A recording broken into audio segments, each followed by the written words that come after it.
Durand ডার্বিতে অনবদ্য জয় ছিনিয়ে নিয়েছে ইস্টবেঙ্গল। এই জয়ের পর এক ইস্টবেঙ্গল শীর্ষকর্তা প্রশ্ন তুলেছেন, মোহনবাগান কার লাইসেন্সে খেলে? এই প্রশ্ন প্রথমবার নয়, আগেও তুলেছিলেন তিনি।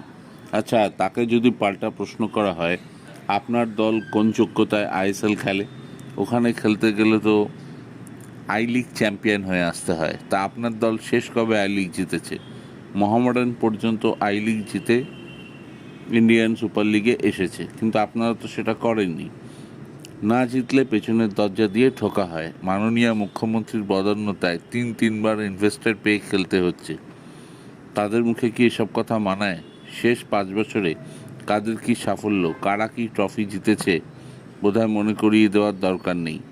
আইএসএলে আজ পর্যন্ত 9 নম্বরের উপর উঠতে পারেনি দলটা। একটা ডুরান্ড ডার্বি জিতেই অনেক হুঙ্কার, পাল্টা হুঙ্কার হচ্ছে।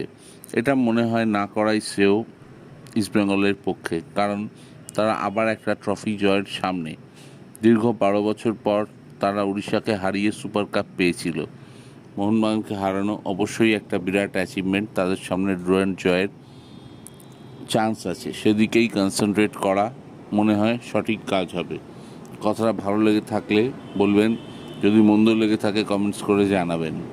Thank you for watching. আর পারলে একটু সাবস্ক্রাইব করে দেবেন দয়া করে। ধন্যবাদ।